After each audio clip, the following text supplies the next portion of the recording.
Yeah, hey man, another special day. Yeah, so man. so I think what I'm gonna start doing, because a lot of times we go through our pleasantries with each other, man. How you doing, B Rich? How you doing, that's Trey? how we supposed to do. I mean, normally, and it's cool, but I think when you have special people stop by, He's super special. Hey man, the people want to get straight into it. The people want to know who came by for a good conversation today. We'll get into it. So when we talk about the city of Atlanta, and we talk about some of the teams here in Georgia, and we talk about one special team to the state of Georgia and a special team to the city of Atlanta. We kind of neglect this team. I ain't gonna lie. I mean, you know what, and that's a discussion that we can talk to him about, because they do seem to, with some people, take a back seat to the school up the road in Athens. But we have one of the men from the program who is looked at as one of the best players to ever put on a uniform at this particular university. Some people say the absolute best to ever put on a uniform. And I hear, and it's no debate when it comes to quarterback, that there's no debate that this gentleman is the number one quarterback to grace a uniform with the G and the T on it, man. So the Jelly Jackets. Hey, man, so look, I'm not even going to talk too much longer about it. All y'all Georgia Tech fans who been on me and B Rich head on our saying we need to make sure Georgia Tech gets the love it deserves, to everybody who loves football as a whole, everybody who loves the purity of college football, we bring to you today one of the greats to ever play the game, and definitely one of the greats to ever play down at Georgia Tech, none other than the great Joe Hamilton. Let's give it up. What up, man? Joe is in the building. In the building, my guys. It's special. Listen, this is not happenstance that I know you guys and I'm enjoying and I love where I'm at on the Waterboyz show. This is not happenstance. I've heard about the show, know quite a bit of people who've been on the show. It's just great content, good stuff, two brothers chopping it up, and I'm honored, man. I'm honored. Make sure when you say the Yellow Jackets fans now, I do have some fans up the road too now. Okay. I'm really good. Cool. I'm cool with some Bulldogs. Okay. I'm cool. And the Champ Baileys and the Richard Seymours, the Eric Zaire, Q Carter, all those boys, Champ Bailey. I mean, those Marcus Stroud, Travis Stroud. So why you didn't go to Georgia then? Well, I don't think Coach Donald was recruiting me like that. You remember now when I'm coming out, that old status or stature of a quarterback kind of hindered you. Yeah. You had to choose wisely whether they're going to change you to a DB, whether they're going to move you to. Because you 5'10", right? Absolutely. Yeah, they didn't know, man, on the football field, man, those cliques grew. Like you 6'4". Yes. My cliques grew, no doubt about it, man. But it's an honor, a pleasure, man. And I'm ready to chop it up, fellas, about any and everything, man. And just, I'm doing well, man. I'm doing well, coaching, scratching that itch of sports. That's what I'm all about. I'm a sport junkie. Sports here, a championship match there. I will not just watch hockey, but you get the finals, you get the Stanley Cup that's going on now. It's high-level ball. NBA playoffs, high-level ball. Yeah. Anytime you're getting a championship on the line, I'm tuning in. So I'm ready to run. And obviously, football year-round, they do it well. You can smell the green grass now with 7-on-7, camps coming up, the football recruiting, getting ready to be in the fall camp with college football. So I'm choked. I'm geeked up, guys. I'm geeked up. So look, it seems like sports is not only something you love, like you live and breathe sports. And I believe certain things and certain passions we have, God gave it to us, put us here. Do you feel like, hey man, like sports, it's just what I was meant to be around and what I was meant to do? Like sports is just one of the things that's been attached to you since day one? Yeah, when you talk about destiny and purpose, I've always prayed for that. Where should I be? The talents that I've gotten, because look at me, man. Look at my stature. You wouldn't notice me walking the streets of Atlantic Station. You just wouldn't recognize me because I'm not, 6'4", 6'5", a big-looking athlete. But when it comes down to it, the passion, you get to know how I just, breed or bleed sports. And the competition, I heard Coach Curran, one of my mentors, saying it's right. He said football, but you can go to any sports. Is life marked off in that particular sport? Football is life marked off in 100 yards. Everything you go through, adversity, sacrifice, unselfishness, success, accountability, All those things happens on the football field, and as we grown men with family, it happens in life. Same old thing. And I play football and basketball, played, but that can go on the baseball diamond. That can go on the soccer pitch. That can go on the tennis court, on the golf course. That's life. Sports to me is life, man. All the ups and downs and things the lessons you learn in sports, it can't overcome. And that's how I've built my life. That's how I've built everything I think about is through the lens of competition, sports, shaking that man's hand. And what I've learned and trying to instill in my kids, and then when I try to talk to, is that shake somebody's hand, good game. You're going to get beat. You're going to get beat. Sometimes you run up into a monster. But make sure if that monster beats you, he beats you. I didn't have my A game. I didn't practice well. I took them lightly, or I didn't prepare, or what have you. All those type of excuses. Don't have any of those. Meet that guy, play that guy, and have a little kind of a measuring point. I'll be back. You got me today. I know what I have to go work on, but I'll be back. Shake that guy's hand, man. Everybody's gonna lose. You're gonna run up into Goliath. Well, Goliath got defeated, but you're gonna run up into a big guy that's bigger, better, faster, more talented. Every now and then, it's just to show you where you got to go to get the job done, man. Man, I love that. Yeah, me too. So speaking of, man, like speaking of kids, seems they got a mini me. Seems like he got the height that you should have gotten. Seems like he gonna make it to the pros. If you would have had that height, man, you'd be starting right now, wouldn't you? No doubt about it. I'd be going after Tom Brady's record for still playing in the NFL. All right. But that's again, my wife, Kenya, his mom, she played basketball at Georgia Tech. Oh, okay. So she's got. So you said I'm gonna give you a tall girl. So Well, I have a tall son. So yeah, I see. She's tall. She's beautiful. Everything about her I love. But again, I want him. Even when he was passing me, as far as, he's going to be taller than you, most people will be like, no, not yet. I play along with it to say I'm still taller. But why wouldn't I want him to be taller? Why wouldn't I want him to not have that hindrance? Because we still know he's standing at 6'1" now. He got a couple more inches to go. See, that's not prototypical. Yeah. You know what I mean? When you look at the stats and you look at the combine and, whoa, they're going to blow you. But Drew Brees was like 6'1", 6'2". Yeah, and they'll tell you now, B. Rich, that's an exception. They'll tell you Kyler Murray, #1 pick, that's an exception.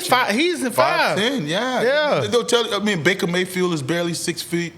So all those things, it goes back to, as a quarterback, you have to find lanes. As a quarterback, your awareness, your accuracy, your anticipation, more because I've always said this, and this is my speech, and I've practiced it at the combine, trying to get drafted. Every single quarterback in the National Football League has to find lanes to throw the football. The average lineman is 6'4", 6'5". There's no quarterback actually always throwing over outstretched hands of the lineman. That's 6'5". You telling me even though your quarterback is 6'3", 6'4", they're throwing over that? No, sir. You're finding lanes. Every quarterback has to find lanes, and the better you can anticipate and find those lanes, the better you can be as a quarterback. But I am so happy about his genes. So happy about Skyler's genes. Let me ask you this. Let me ask you this.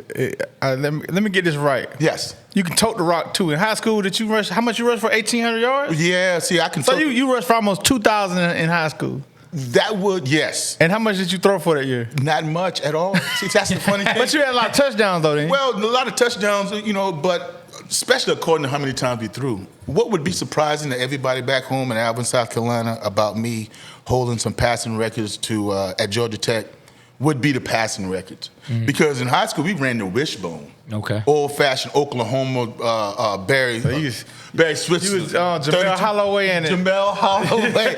Those guys. So, I'm telling you, if I ever threw the ball more than 10 times in any of my high school career, any of my games in my high school career, that was a bit much. We didn't throw it at all. Yeah. We ran. We had the decision-making. But again, I would like to introduce you to quarterbacking, the intricacies of it, because just because a guy doesn't get you in the right pass and play or complete passes, any quarterback battle, say for instance, Shedeur Sanders going against a Dylan Gabriel, just because you don't throw a touchdown, just because you don't throw 9 out of 10 on a particular drive, that doesn't mean that you didn't lead your team. Yeah. A run game, you can have run game checks, whether I'm coming down, running away from that safety, whether I'm, checking from right to left, or a blitz is coming, I'm getting out of a bad play into a good play. Yeah. That's all quarterbacking. Yeah. We see stats, we see wow with an arm, but way more goes into it. The run game, the passing game, the blitz pickup, a lot goes into playing quarterback while the bullets are flying, while that clock is dwindling down, 11, 10, 5, split second decision. So I've always said, B. Rich and Trey, that I didn't want the quarterback coach or the offensive coordinator to call any plays that I say, I'm not going to call that play because Joe's in. Yeah. Or Joe couldn't do that. Yeah. The minute he said that I couldn't do it, or I couldn't throw across the middle, or I couldn't run this play, I would go work on it. So anytime a coach's door is open, knock on my door. Tell me what your grief. Tell me what's going on. Knock on it, coach. What can I improve at? What can I do better? How can I become a player before you automatically jump in the portal? Before you automatically say somebody's treating you wrong? Knock on the door. Anytime a coach says, my doors are always open, come talk to me, utilize that. Okay. Call their bluff on it. Yeah. Yeah. I want to take you on a journey, right? We talked to Quincy Carter, right? Yes. And he talked to us how it was being a black quarterback at UGA. Yes. How was it being a black quarterback at Georgia Tech? Like, did you face any favoritisms, any racism, or anything that Quincy said he experienced? That he got letters on his car and things of that nature. What about you? What can you say your experience was? Well, none of it at all. Maybe behind the scenes, man, I would be oblivious to say it didn't occur. It didn't occur front hand. Behind the scenes, it didn't affect me at all. And I think one reason why it didn't affect me, because shout out to Eddie McElshan, the first black quarterback at Georgia Tech. SEC, but Georgia Tech was in the SEC then. He kind of was a trailblazer for us. So there were black quarterbacks before Georgia Tech. You go to the examples. You go to the national champion winning Sean Jones was there before I got there. The quarterback in 1995 was also black, Donnie Davis. So there was a history of black quarterbacks already paving the way. Yeah. So that was somewhat of a known, somewhat of. And I think no in the big city, deal. we're in the city. No big deal. And I hadn't been in that culture what Quincy's at, and he's told me about that.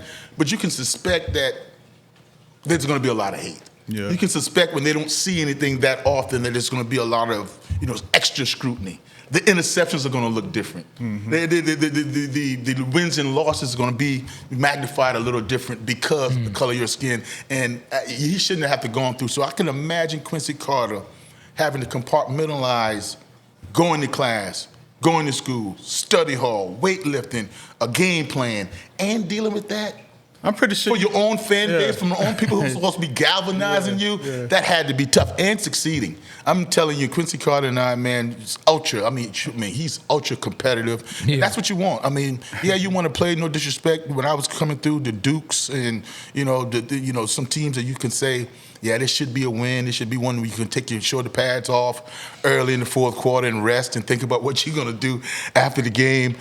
But you really, as a competitor, want the Bulldogs. You really, as a competitor, want the Florida States. You want the big boys, and you want them to be healthy, and you want them to be playing at a high level to measure yourself against. And there's no doubt about it. Well, I'm pretty sure the game, I'll let Trey go into the game, but I just want to just get this one off. I'm pretty sure you gave Quincy Carter a hard time when y'all played that game. You sitting there with the L. I'm pretty sure he got a lot of death threats going back on the road. Well, I'm sure he did. I'm sure he did because that felt so good, man, because when we went up there in '98 and Quincy Carter was a quarterback his first year starting, the Bulldogs had been on an 8-year winning streak. Against Georgia Tech? Against Georgia Tech, 8 straight. And you telling me you don't hear that? You feel that. You feel it the whole year round. And that is just another game. That's at the end of the season, 1 week at a time. Yeah, that's for guys. That's not barbershop talk. That's political talk to me. Because it does mean something. You circle that game. You know when that time is. Even the fans do, man. Yes, and you hold that state championship trophy year round. Yeah. Year round. Yeah, we beat y'all. And being competitors like Quincy and I are, because I hosted Quincy Carter on his visit to Georgia Tech. I hosted him, and that was one of those things that you have to be very confident in your ability to do that. I was redshirting that year. He came right after me in '96. He was the #1 quarterback in the country. Yeah. Just led Southwest DeKalb to a state championship. And here it is. I'm a quarterback hosting him. Man, and then he committed. I'm like, boy, strap it up. I remember going through spring. Yeah, strap it up. It's not running, it's strap it up. Yeah. I remember going through spring ball that particular year, my freshman year, and then he was on the sideline right behind the huddle because he was a commit, right behind trying to get ahead of things for when he come into camp. And not to say that's intimidating, but that's real. Yeah. I mean, he got his stature, his You out there, arm. man, like, man, I'm finna get this. Wow. He's not finna take my And he's not even practicing. I mean, he's just watching. You out there He's in just high darting school. when you- Trying my best, and unfortunately, well, I wouldn't say fortunately or unfortunately. Nah, fortunately, he for him to to play work- baseball. Yeah, I don't know how it's fortunate, but I would like to think that with the money with the Cubs, Quincy Carter, yes, chose baseball, but I also think it helped him that I had started. I think that you made him go play baseball too. Yes. 'Cause he did say, he's like, man, they had Joe Hamilton. He told us that, man. I would think that I had a little bit to do with why he went as well. But it worked out. And I'm telling you, we kept in touch. And when he came back to the Georgia Bulldogs, and I knew I could play against him once a year. That's crazy. Outstanding. That competition, man. And he was a trash talker. Man. I was going to ask you, what was like the first conversation between y'all once you knew he was going to Georgia? Like, you like, okay. Well, here we go. Yeah. It was almost like you and I, we are chopping it up right now. Yeah. Here we go. We're going to be meeting once a year. It's for it all. It's for the state championship where we consider it. Let's go. Yeah. And that's all about. And then you root. I mean, you don't. But I don't. I mean, you root for your team to win. You don't root for your defense to get scorched. You don't root for him to throw for 500 yards and 4 touchdowns. But you root for him to play well. Yeah. You don't root against it, man. The high level competition is coming down. Fans want it more often to be a blowout. They want it to be comfortable in the fourth quarter, where they chill out. On that football field, you want the high level play. You want the fourth quarter. You got the ball. I have the ball. We need to stop. Whose palm is sweaty? Those are the times that really count. You know Joe Montana from his clutch genes. You know Tom Brady for his clutch genes. You know those guys for the comebacks they've made. How could you perform in the clutch? Kobe Bryant, Michael Jordan, those guys. So that's what you want, man. Look at the basketball now. Halliburton. Clutch genes. Yeah. Brunson, clutch genes. That's how we know them guys Yeah. now. And that's how I think you go from a star to a superstar. Those type of moments. Man, I ain't gonna lie, Joe, man. You got me about ready to go out there and play. You know what I'm saying? Like, for real. Like, I'm here listening. Like, you getting me hype. You know what I mean? Man. Hey, man. Hey, I would love to be the fly on the wall in the car when he taking his son to play a game. Yeah. I'm finna bust through the wall. But he's got a little bit more of a different demeanor, my son, than I do. There's different levels of being a dog. Yeah. There's different levels of being a dog. I had this conversation, I think, yesterday or the day before. A lot of people don't consider LeBron James a dog.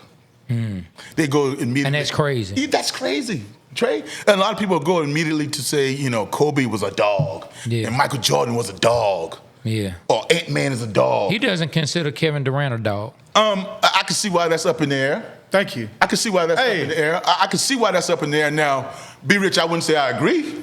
I wouldn't say But I you agree. can see, though. I can see. He can't even see. No, I can see why that's up in the air. But I mean, I changed my when I talked to Lil Will and he sat right there, he kind of showed me something to where I kind of give him credit now. And I've settled in. I have my reason side all the way. I've settled in, but very few dogs are going to run from their house and join another dog.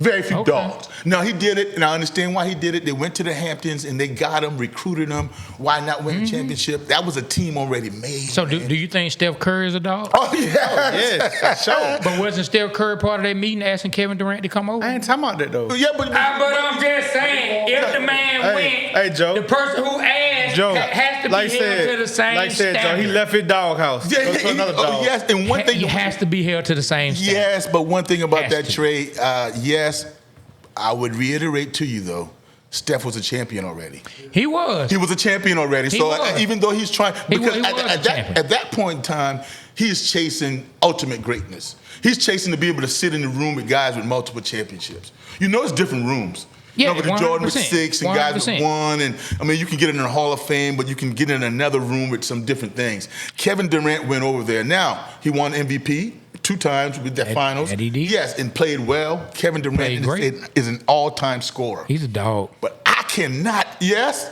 He's a dog. I just cannot get over that move. He's a dog. I cannot get over that move. Kevin Durant is 100% a dog. In my opinion, Kevin Durant is a dog. Like you said, it's different types. It's all different. People wanted to all look the same way. LeBron did the same thing. And so you can't say LeBron is a dog and then say Kevin Durant is not for going to play with other players. That's good LeBron stuff. went to play with another guy who was a champion. Now, they hadn't just won a championship, but he did go to play with a champion who kind of gave him the game, played with an organization that helped give him the game. I mean, it's Yeah, I would say to you that to what you just said, Trey. I'm considering now Kevin Durant a journeyman. So why? And my dude. And don't take this word out of context. And he's been a failure being this journeyman. He has been a big failure. He went to the Brooklyn. There you go. And he failed. He went to the Suns. he failed. Failure. He went to the playoffs. Kyrie And then he went up there and caused a big commotion with Golden State. He should have stayed his ass there, and they'd still be winning. Yeah, you see, and that's where I have to go. Failure. Well, I said failure. That's kind of strong. No, his career is not a failure. That's kind of strong. No, his career is That's not kinda a failure. strong. No, his career is not a failure. He's a sure shot, first ballot Hall of Fame, no doubt about it. One of the best ever played. A sniper and complete score at 6'10". Two-time champion. Brooklyn Nets and the Phoenix Suns failure. I mean, that's Booker. That's Bradley Beal. That's Kyrie. And then wasn't James Harden with Brooklyn with them too? James Harden, Kyrie, Kevin Durant. Those two stops. He got the facts. Those two stops. Kevin Durant Kyrie got hurt though, Joe. No, It just don't those two matter. stops. It does matter. It does matter if you go. No, if you it go play with two don't, stars. Trey. It's okay. Supported the game. No, It's okay.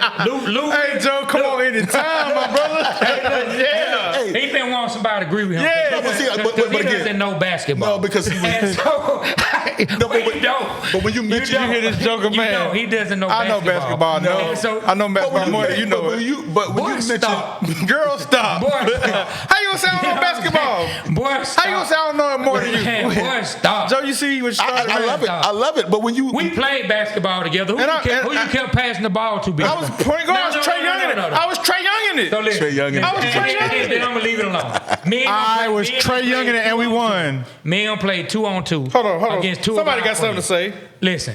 What's up, Quincy? What's good? We got Joe Hamilton. We wanted to know, was it a fumble or not a fumble? Man, he know. I'm gonna let him answer that question. He know that wasn't no damn fumble. you know how I respect the refs, man. If the refs call it a non-fumble, it's a non-fumble, man. We haven't gotten to that yet, man. But We gonna get to that, Quincy. You gotta show the people, Quincy, man. So what's up, Quincy? Hey man, hey, treat my dude right, man. I love me some Joe Hamilton. Man, same love right back at you, my brother. Same love, man. Yeah, we got it, man. We're gonna get to that fumble, All man. right, Thank you, Q. All right, baby. All talk. All right. Hey, look, yeah, I'm gonna let us move on. I won't stay on this. But I would say this. I would say this. I got to let the people know this, Joe. We played 2-on-2, me and him against two. And of we our won. friends. Listen, whatever point we went to, I scored every last damn point. I hit a three. Every single I hit a three. damn No, point. I hit a don't three. remember I that. hit a three. This man, you I know hit what a three. his man was? Was he on your team? Joe, Yeah, it was me and him. See, Get the ball to Trey. Trey. Give it to Trey. Let me Give say it that. to Trey. I had this Give overly it to Trey. aggressive guy guarding me. So, hey, he had this dude that was shorter than him. So I got cut that up. Pow. Oh, man. He saw he hitting his shots. man. But then We when I gonna had leave it my at open that. shot, Joe, when I had We my gonna open leave it at shot, that, Joe, I had my open shot. Swish. I'm gonna I say made one shot. I contributed. He said I cat. took one shot and I made one shot. I would say this though, Trey. I'm extremely disappointed. I'm extremely disappointed in what Team won. Yes, I'm extremely disappointed in what you just alluded to about 30 seconds ago. And that's why I had to ask, was he on your team? Man. You separated man. your teammate from a Not win. because the man just said, "Girl, stop." I mean, hold on, Joe. The man just okay. came out his mouth before that and said, When? "Girl, I don't recall. I know. Tape don't lie. This man said, "Girl, stay." At that point, everything off the table except your water boy from the hood water. She checked that out. That's smooth. Everything's off the table Okay. except your water boys in the hood Okay, water. okay. At that point, ain't no team. You know what I'm saying? Oh, but man. look, let's get to it. Quincy, get to the play, man. Quincy just called. Set it up for us, Joe. Was it a fumble? Was it not a fumble? Jasper Sinks, as you look back on it now, fairly square. I mean, looking at it fair from my eyes, from my lens, being transparent. His knee probably was down, and no doubt about it. If it had been replayed back then, it would go to one of those things. What was the call on the field? Yeah. I mean, because his knee was among a lot of bodies, but my head was down. I thought it was over. I'm not going to sit here. Over. Yeah, I'm not going to sit here and say like I was jumping up and down. Yeah. When Chris Young came out of that pile, and again, shout out to Chris Young. See why? He sold that thing. He came out of that pile with the ball up like they're running around. Like, I mean, it was the prized possession. And all of a sudden, when they went this way, I'm like, wow. Now, remember now, this goes back to Coach Donnan. This all goes back to Coach Donnan because you didn't need to score. You did not need to score. You guys were up already.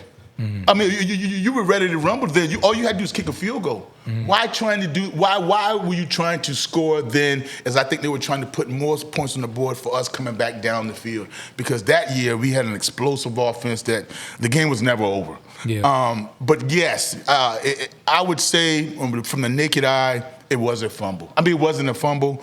But here we go. And that's what I tell Quincy Q. Carter all the time.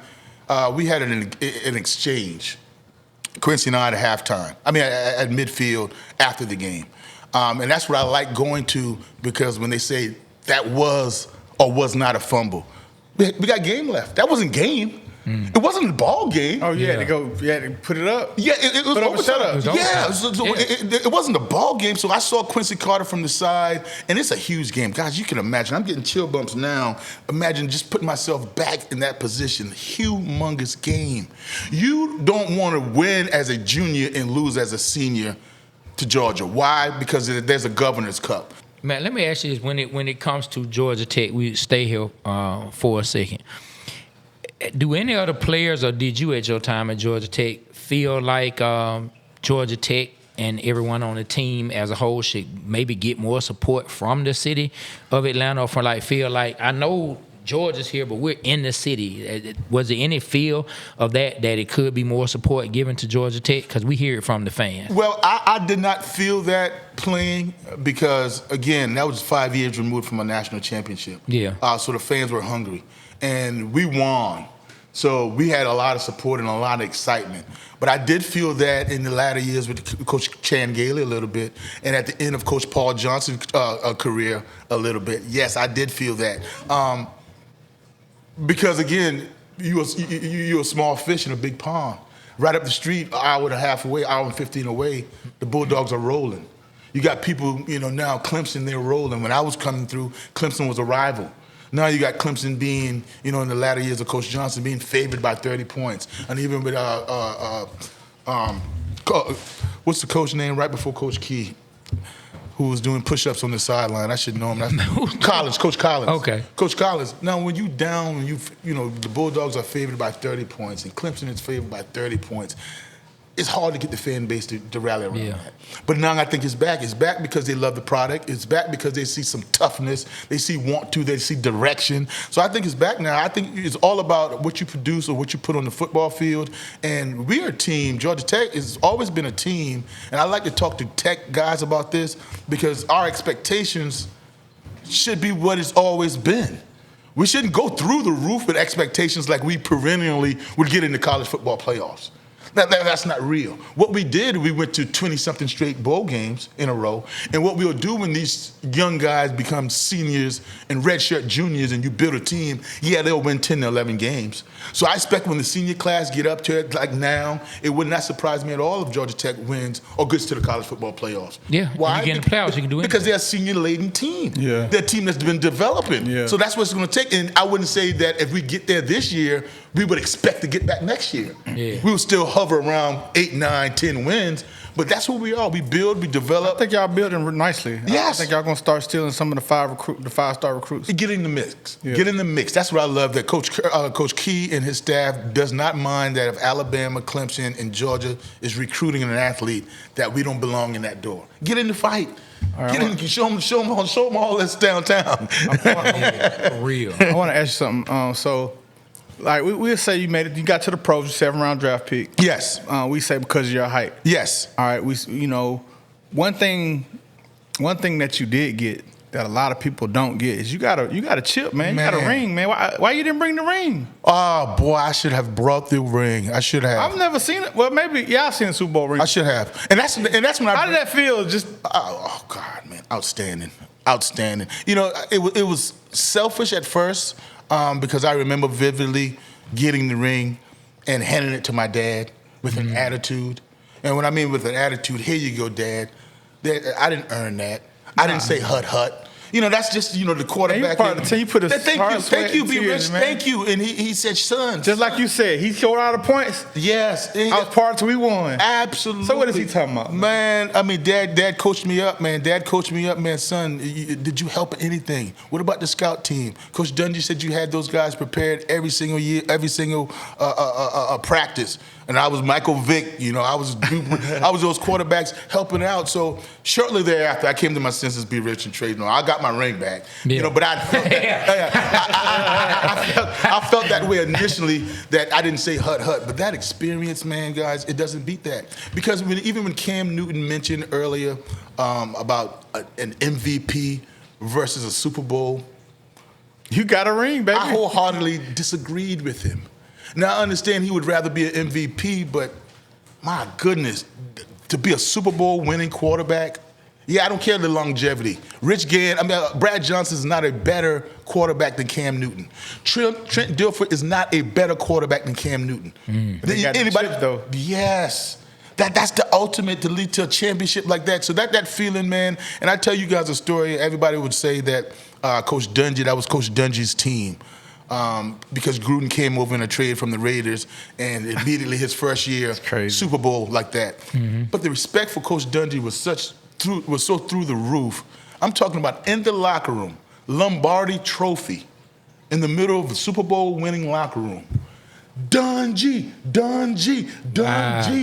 And I'm talking even Gruden, a part of the chant. Wow. Led by Derek Brooks and Sapp and the boys, giving respect to knowing that this defense in Monte Kiffin was built by Reggie. He had everything in place already, and it just took an offensive mind to do it, to get him over the hump. But that respect, and I'm so happy Coach Dungy went on with the Colts and got his ring, awesome. Because he's such a stand-up guy, man. Stand-up guy. But to get a Super Bowl ring and be a champion of the festivities, just knowing what goes on and just the preparation, the mountaintop, getting over the Philadelphia Eagles where in cold weather where those guys didn't necessarily like being, as far as Sapp and, the Florida guys. Outstanding. Hey, you're the best. That Rondé Barber interception, boy, when that interception happened, I knew it. I'm like, it's over. Donovan McNabb stared down the slant route. He stared down. Got that thing, and he was out in that NFC Championship game. Yeah, and that's what you want to do. You don't want to hope, or you don't want to, I hope this team gets knocked out, or I hope this team does not make it, a team that's been your nemesis. Yeah. Go through that. Go through that team. It feels a little bit better when you can go through that team to get to where you need to be. You don't want to shun them. You want to go through the big dogs, and that's what I think competition is all about. And just to make it to the National Football League, and I say about the National Football League, 7th round draft pick, height, stature. Well, if I came around right now, I'll still be playing. I was going to ask you that. All that's up for debate. But what I will say, I was a little disappointed going to the NFL, and here's why. They took the competition away. From politics. Politics is straight, but not Democratic Republican politics, but politics. Yeah, he's a first round, a second round, a third round. Yes, absolutely, being rich, and I've grown from Pop Warner to JV to varsity. If you'd had your chance, you'd have ate it up, wouldn't you? Just come. I know you would have. Give me some reps. Yeah. Give me some valuable reps. Man, you can imagine getting reps in a 12-play series or 12-play period. So you're working on red zone, or you're working on the pass concept, third down, and all those 12 reps, the starter's going to get 6. The backup is going to get 3. And now you might be left with 2. Mm-hmm. And what if those 2 are handoffs? Man. How are you going to get evaluated on your fake? I mean, so that's the thing. It just took a little bit they took a little bit out of me against you, let's see who was the better quarterback. And that's why I'm so... And you was better than some of them guys. Well, Sean King, they didn't compete. I'm saying give me the reps, let's see. Yeah. I would say, hey, he's better than me. When I went to the Indianapolis Colts, I didn't need no same reps as Peyton Manning.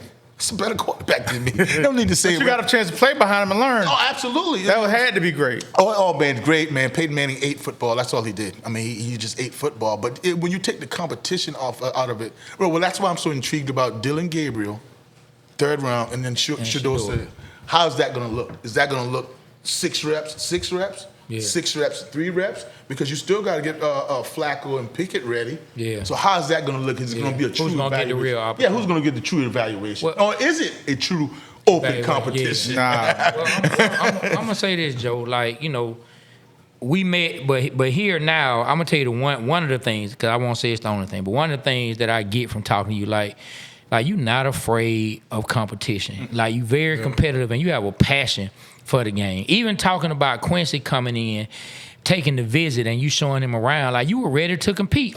He's here, cool. Let me go and do what I need to do to make sure I'm ready. Yep. And I respect that, and I can feel that passion coming through. And where I'm going with that is, I'm sure that passion gets talked about and discussed in your household. Yeah. And the people looking, they've seen a young man come into the view. Oh yeah, look at him. Look at the next Georgia Tech Yellow Jacket starting quarterback that's gonna take him to the chip. He already putting the pressure on you to go to Tech. Oh, he got to go to Tech.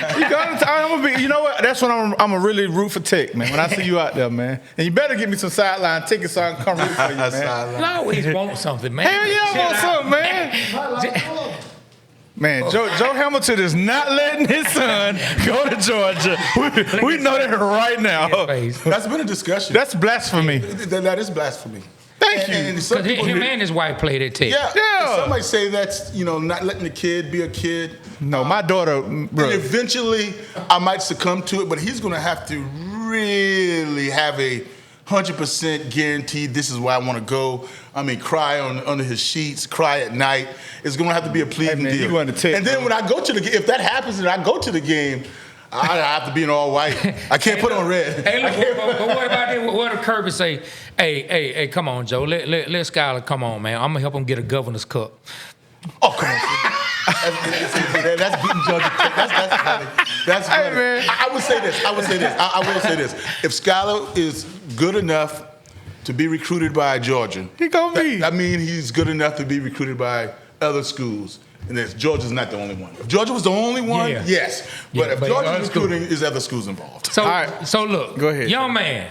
Yes, what's going on, man? How you doing there, sir? How about you? I'm doing good. I'm doing good. We don't have 2 mics today. I'm doing good. So you go to Landmark Christian School, and Landmark has had a turnaround with his football team. I did not know who the quarterback was, but man, just tell us about your journey, about Joe being your dad, and just where you are in life and how you feel about football, sports, and just a little bit about yourself. Oh yeah, I feel great about football and sports, and with the turnaround at Landmark, it's been like you said before. We went 0-10 my sophomore year, so the year before last year we went 0-10, and we turned around and went 7-4.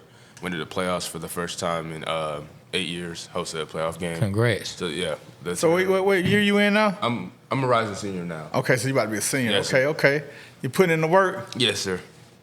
Hey, I like that. You see how the numbers, you probably didn't even pay attention to that. You see how the numbers matched up. Hold on now. He said they had made the playoffs in 8 years. When we were talking to Joe said that Georgia had beat Georgia Tech 8 years straight. Oh, wow. I know y'all probably didn't thought about it. Maybe you had. But you see that? You see where it's already starting? Man, so how is it having this very competitive day? But it seems like you got a real good, like, kind of calm head on his shoulders at the same time. Yes, I could probably count on one hand the amount of times I've seen him, like, angry. Like, for real. And, it's really cool because I have a dad in the house, but I also have like a coach at the same time, so he can turn on that dad mode. And he also can turn on the coach mode simultaneously. So it's really an advantage to me having somebody like that in the house that can really just walk me through the whole. So are you a scrambler? You a pocket passer? You both dual threat? Yes. Okay, Georgia Tech got something looking for. They put that press on him, man. There's one thing about Skylar, my son here. There's not one single point of pressure from me for him to play well or do any of those things. I've always told him and his sister, listen, all you have to do for me is be able to look in your mirror. Is anything left in your tank? No, sir. Did you give it your all? Yeah. Okay. That's it. Hey, Trey. Win, lose. I mean, that's it. I mean, there's nothing more than that. There's nothing more than that, especially as a dad, and especially sometimes when you look at it, I can't run away from what kind of dad I am.